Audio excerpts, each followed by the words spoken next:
டேய் நில்லு. சமந்தா டிவியில் தானே வருவீங்க, ஏன் கையை பிடிச்சிருக்கீங்க?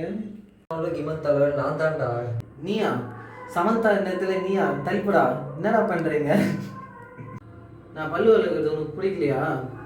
எனக்கு பிடிக்காம இல்லை, இதனால உன்னை சுற்றி இருக்கணும் உனக்கு பிடிக்காம போக சான்சஸ் இருக்கு. இன்னைக்கு என்னடா சொல்ல போகிறேன்? சொல்கிறேன். அது போல இந்த ப்ரஷ் எத்தனை வருஷமாக யூஸ் பண்ணிகிட்டு இருக்கேன்? I am very loyal. பத்தியா, ப்ரெஷ்ஷே நான் 1 வருஷமாக யூஸ் பண்ணியிருக்கேன். ப்ரஷ்ஷுக்கு லாயலாக இருந்து போதும் இல்லை, ஃபஸ்ட்டு உன் பல்லுக்கு நீ லாயலாக இருக்கா?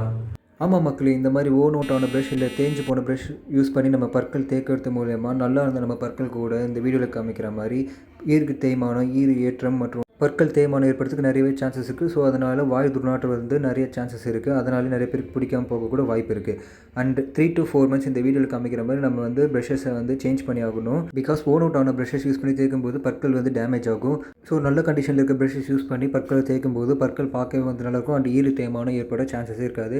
ஒரு சில பேருக்கு ப்ரஷஸை கடிக்கிற பழக்கமும் இருக்குது. அதனாலேயும் இந்த மாதிரி வந்து ப்ரஷ் தேய்மானம் அண்ட் ஓன் அவுட் ஆக நிறையவே சான்சஸ் இருக்குது. அண்ட் இந்த மாதிரி தேஞ்சு போன ப்ரஷஸ் வச்சு பற்களை தேய்க்கும் போது பற்களை எஃபிஷியண்ட்டாக க்ளீன் பண்ண முடியாது. அதனால் நிறைய பிரச்சனைகள் கூட வரலாம்.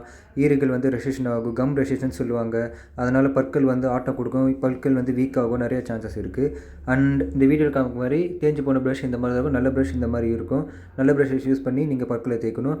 And soft, medium, hard and அது மட்டும் இல்லை அல்ட்ரா சாஃப்ட்னு வந்து ப்ரஷஸில் டைப்ஸ் இருக்குது.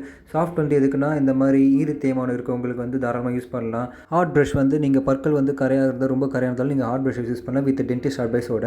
அண்ட் நீங்கள் நல்ல ப்ரஷஸ் யூஸ் பண்ணி பற்கள் தேய்க்கும் போது இந்த மாதிரி ஈறு பிரச்சனைகள் வர சான்சஸ் இருக்காது. பற்களும் வந்து பார்க்க நல்லாயிருக்கும், பற்களுமே வந்து ரொம்ப ஸ்ட்ராங்காக இருக்கும்.